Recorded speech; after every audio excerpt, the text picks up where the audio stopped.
Hello everyone, and thank you for joining us for our program tonight on Vaseline Glass, sponsored by the Michigan Depression Glass Society. I'm Jan Holdinski and I am a member of the MDGS club. My presentation today is going to focus on giving you some background information about Vaseline Glass, share a few facts about Vaseline Glass, and then give you a demonstration of my collection, the differences in glass from yellow to green, and all the different types of Vaseline glass that is part of the collection. So how did I start collecting this amazing, phenomenal glass? So one day I walked in an antique mall, and it was when I first started collecting, which I really didn't know back then, 15 years ago, what did I want to collect. But I walked by this booth that had this glass that was glowing like crazy, and I was thinking, what the heck is that? So I got home, I was so excited, I told my husband, we looked it up, we saw that it was called Vaseline Glass. I got a few pieces for Christmas that year. We were zealously looking for that glass everywhere we went, and needless to say, my collection has grown quite extensively. I will say that our collection somehow has managed, when my lights are on, I don't need lamps, I don't need lights, because I've got the lighting that's coming from my glass. I'm actually surprised that my neighbors haven't made any comments or called the police or something like that, because when the lights are off, my glass is glowing, it's illuminating this green neon stuff out the windows, and who knows what they're thinking. Fortunately, that has never happened. So just a few facts about Vaseline glass. Vaseline glass, by definition, is a yellow-green glass that fluoresces under the black light. What causes it to fluoresce? It is the uranium oxide that is in this glass. So, in a nutshell, if the glass doesn't glow, it's not Vaseline. If the glass is not yellow, it's not Vaseline. In fact, a lot of the Vaseline pieces that got its nickname of Vaseline because of the petroleum-like jelly hue that it shows in some of the pieces. Not all of it, but many of the pieces. The amount of uranium in this glass is so small, 0.5% to maybe 2%. Not that much. But it's amazing that small amount of uranium that's in that glass that causes it to glow, to the extent that it does glow. So there are some pieces of Vaseline glass, and I know the sun is not out, but if you put it up in the window, you can actually see the glow. That's not, it's not under the black light or anything. But there are some pieces of glass you can tell by just looking at it. Yes, that's a piece of Vaseline glass. So there is also confusion about the definition of Vaseline. Many people have said that the green glass is Vaseline, and it's not. The green glass just happens to have uranium in it. In fact, manufacturers started producing the green glass because back in the day there was a point where women no longer liked the yellow, and so they thought they would try something different and go with the green, and it took off. So for me, as a collector of Vaseline, I guess I would say that I am more of a collector of uranium because I like both. I like the yellow, I like the green. I may even like the green just a tad more. I collect the green. We're not in my green room. The green room is back in the family room, and that's where I keep all of my green glass. But I brought both kinds of pieces out because I want to show you a comparison when it is under the black light. The most popular pattern of the Vaseline glass when it first started being produced is daisy and button. And this daisy and button, if you're going to see the Vaseline in the malls and that, it's probably going to be something like that. That particular pattern was a tableware, and they had an enormous amount of decorative pieces that also came in that. I don't have any tableware for Vaseline. I just don't see enough of it to be able to collect it. I have 3 plates, that is it, and they're not even the same, and I'm going to show you those in just a few moments. So there's Vaseline glass that is, the uranium is in other yellow pieces, and those yellow pieces could be opalescent, and I have many table pieces of the opalescent, and I'm going to show you the comparison of that. It could be in carnival glass, and I have no carnival glass that fluoresces. Iridized glass, I have a few pieces. Stretch glass, I have none. Satin, not really. I don't have a lot, but I do have one piece that I'm going to show you. Uranium is also in the jadeite. I know there's a lot of people that collect that glass as well. And then the custard glass, and I have a few pieces of that. So Vaseline glass was primarily made in the 1840s up and through the World War II.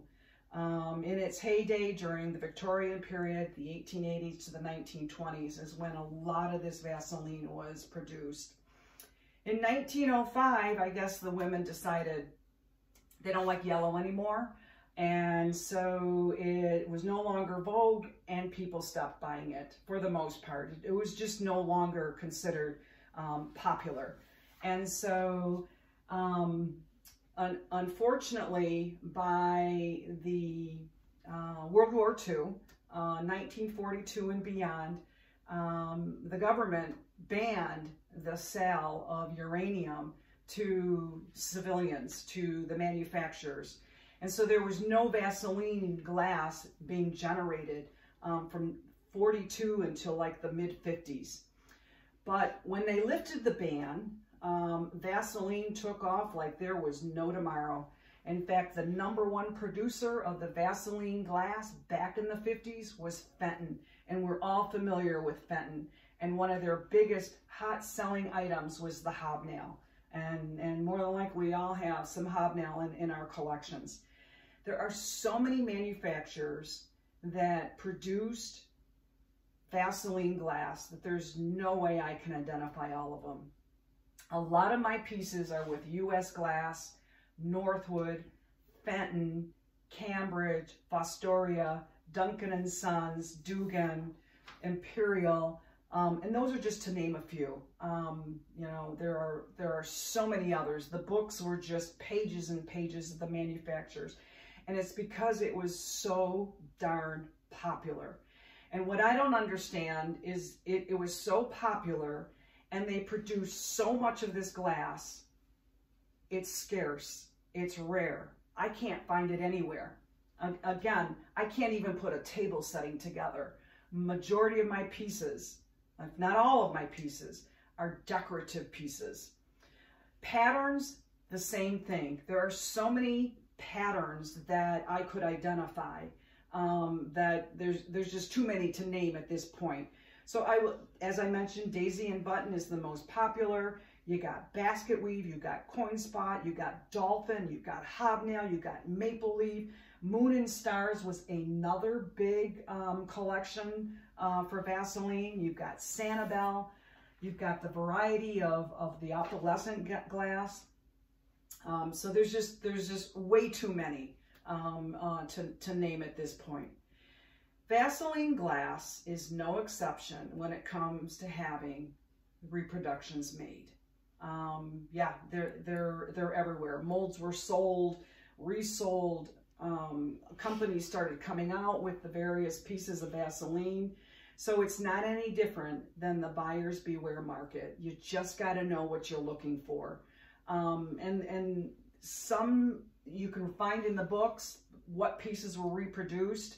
You know, because this is so scarce, there are probably pieces of Vaseline that are, I have it both, new and older. And sometimes people say the new is old and et cetera, et cetera. You just got to know what you're looking for. For the most part, cost is going to be the factor.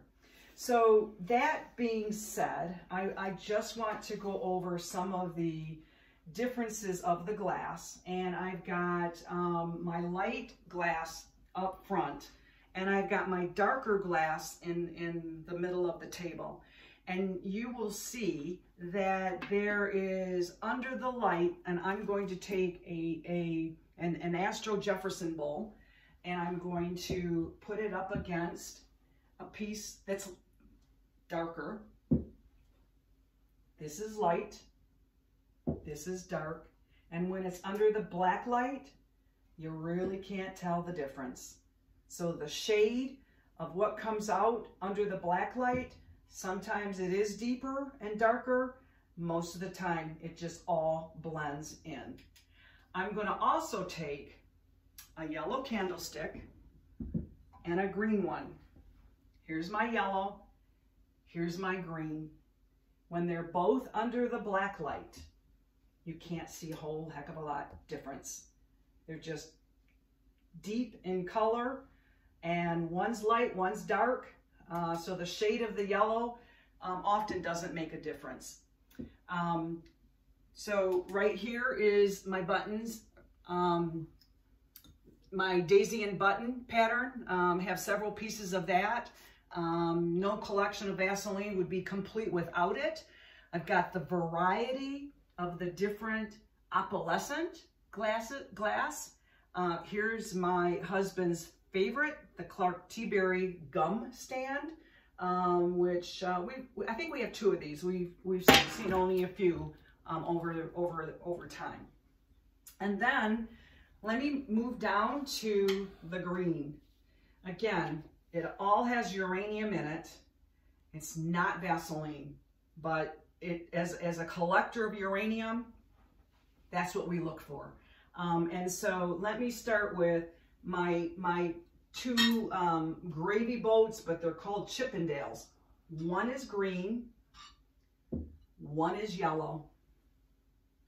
They are identical, and under the black light, you can't really see a whole lot of difference. And I hope you can see that. Green, yellow, it doesn't matter. I don't mix my glass. I keep yellow with yellow. I keep green with green. But when the light is on, you just don't know. So many pieces were made in both green and yellow. A yellow innovation, a green innovation. A yellow clock McKee, a green clock McKee. And some of the green, to me, comes out more like green. And some of the yellow is just yellow. So let me take you over here. And here's a variety of different kinds of glass. And there's one piece on this counter that doesn't shine, doesn't glow. I'm going to give you 5 seconds to guess which piece it is. And if you guessed this piece, you are right. Now you will see it has a glow, but it's more orangey. And the amazing thing is, when I brought this piece home and I saw that it glowed orange, I'm like, okay, something else I got to learn about. Manganese, I think it's called. And that's a component that's in that glass. So I have a collection of that as well. One of these days I'll do a demonstration on that. Satin glass, opalescent glass, transparent glass, custard glass, the iridized glass. So that just gives you, just a general idea of the glass can be in different forms, but it all glows, some stronger than others. I just have a few minutes, and I'm going to take you to my cabinets. And my cabinets, the light is on, and when the light is off, you'll see it's just a bunch of yellow glass. And when the light is on and I only have the black light at the bottom, you can see that obviously that it glows, but you know, it does, all of this glass glows. So I told you I had 3 plates. Here's my maple leaf. And of course, more buttons and bows. My absolute favorite piece is this bowl, and it's feather and something. Can't remember the name of it, but it is my favorite piece. I always keep it there. And then I have 2 pictures down here. You probably can't see them, but it is part of the daisy and button pattern, but it has crossbars on it. My husband and I are also huge collectors of Dolphin. So we have Dolphin candlesticks in every color that they come in that we have found. We grab it. And then I'm going to take you over to this cabinet, and you will see I got more daisy and button. I got my hobnail. I got my black crescent, which is black crust, which is Fenton. What I want to show you is a piece of glass. It's probably the smallest piece of glass that we have. It's called Heron, and it is book valued at $425. So it is my smallest piece and the most expensive piece. And we love it and never saw another one since. So some of these are hard to find. My cabinet also has the combined glass, which is a pitcher with a blue handle. And then I have a pitcher at the bottom with amber base on the glass and on the handle. And then just a variety of other things. Here's my other plate, Mayfair. Here's my other plate, which is an opalescent. Twirl or twist of some sort. And then I absolutely love my art glass, which is these vases that have these unique little dimensional flowers on it, and so many other pieces. And so that concludes my presentation, and I want to thank all of you for joining us, and I want to thank my sister Barb for taking the time out of her busy schedule to come over and help this make it happen. And it has been my honor and my privilege to have the opportunity to just share my collection with you. It is something that it's just one of the biggest things in the world that I love doing. And it's just collecting the Vaseline glass. So thank you. I hope everyone has a great evening. And I hope to see some of you soon.